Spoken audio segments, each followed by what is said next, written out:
Salah satu daripada keunikan untuk saingan Piala FA ini yang mula diperkenalkan pada tahun 1990 adalah untuk menyaksikan pasukan yang pernah bergelar sebagai juara kembali untuk menggunakan tournament ini sebagai landasan untuk kebangkitan mereka, dengan diketuai oleh saudara Syahrin Ismail, pengadil-pengadil bertugas Muhammad Usaid Jamal, memimpin barisan pemain-pemain pasukan pelawat Sabah dan juga pasukan tuan rumah Kelantan The Real Warriors FC untuk perlawanan yang ke-18 dalam saingan Piala FA 2025-2026, iaitu perlawanan suku akhir yang pertama dan perlawanan yang kedua di antara kedua-dua pasukan pada musim ini selepas perlawanan dalam saingan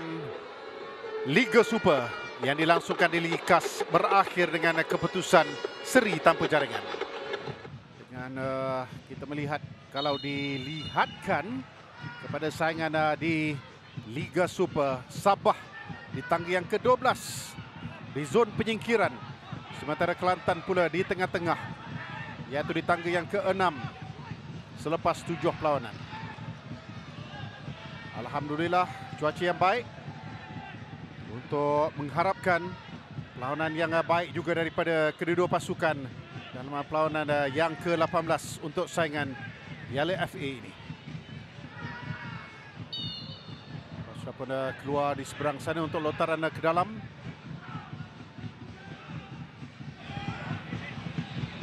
Stuart Wilkin mengambil sepakan ini. Satu hantaran ke Fapos. Kemarin Wilkin dapat juga menamukan bola ini baik, dan itu dia satu volley yang dilepaskan oleh Jeffrey Firdaus dengan menggunakan kaki kirinya. Kita akan tunggu juga pengesahan daripada VAR, apakah ada berlaku sebarang infringement ataupun ada kedudukan offside. Tetapi dapat kita lihat Jeffrey Firdaus yang tidak dikawal lepaskan volley dengan kaki kirinya ke penjuru kanan Damian Damianov.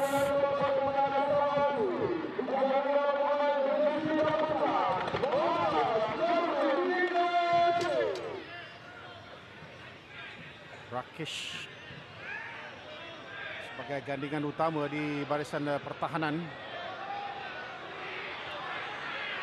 Dulu ada satu gerakan yang dilakukan dan akhirnya satu hantaran jauh dapat dilakukan di sini. Peluang, tampanan yang baik Abdul Sise, first touch yang dia lakukan, dan satu cross yang bijak dapat dilakukan oleh Albert Sankang untuk menyamakan kedudukan.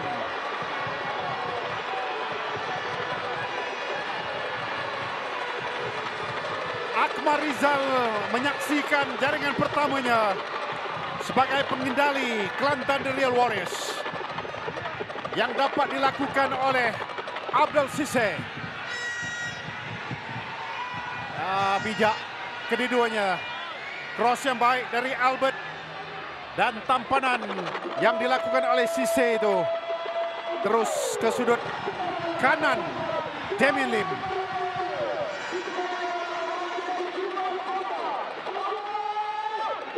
Tapi kawalan bola daripada pemain Sabah ketika ini sikap menyukarkan, sehinggalah salah faham yang dilakukan antara Pelikanos dengan Bujajic. Lepas peluang di sini, Sise. Gol yang kedua. So, kecederaan itu sudah dilupakan ataupun tidak dikira dalam kedudukan offside. Kalau dilihat kepada reaksi beliau, tidak ada juga kerakyatan daripada pemain-pemain Kelantan. So, jaringan tidak diterima. Biarpun itu merupakan salah satu true pass yang cukup baik.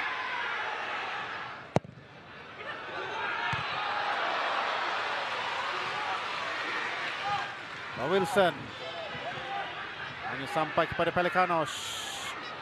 Tergelincir pula Ingham. Satu cross yang baik, tandukan dan terkena palang masuk. Tindakan susulan yang dilakukan oleh Aiden Mujagic di saat akhir separuh masa yang pertama. Apabila tidak ada clearance dapat dilakukan, tergamam penyokong-penyokong di Kota Baru ketika ini. Damianov kecewa kerana jaringan itu terlalu mudah untuk beliau lepaskan. Lihat sekali lagi satu hantaran tinggi yang dilakukan oleh Ingham. Terkena lutut mula-mulanya dan kemudian jatuh semula kepadanya. Dan dapat dia menjaringkan gol.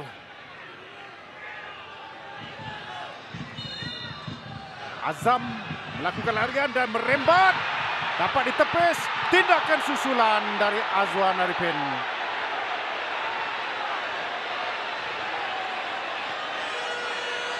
Ada dua kali bola muntah dari tangkapan Damien Lim. Azwan Arifin yang meluru laju. Tapi dia melepaskan geram dengan rembatan itu.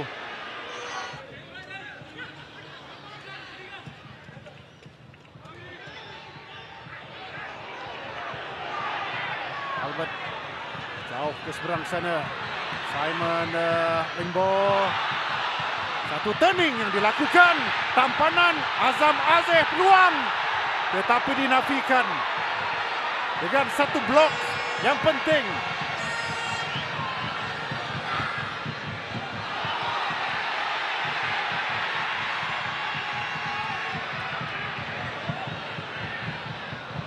Tepis keluar saja. Luang di sini sayangnya. Aban Zini mungkin tidak menjalani bola itu akan sampai ke kakinya. Tetapi cross lambungan seperti ini memang menggelirukan, memang menyukarkan. Terlepas Ingham. Terlambat sedikit si Fuentes. Dari Daniel Ting. Boleh dengan yang lebih tinggi. Begitu tak sempat. Terakhir suku akhir yang pertama dalam saingan Piala FA musim 2025-2026.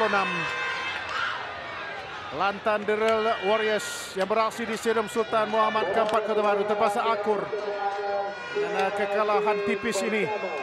Mana mereka akan cuba tukarkan keputusan itu dalam perlawanan kedua yang dijadualkan berlangsung pada 29 Oktober di Likas nanti. Dan jaringan pembukaan oleh Jafri Firdaus disamakan oleh Abdul Sise, tetapi Aiden Mujagic meletakkan Sabah FC di depan dan juga sekaligus mencatat kemenangan 2-1 dalam suku akhir yang pertama Piala FA di Stadium Sultan Muhammad keempat Kota Baru.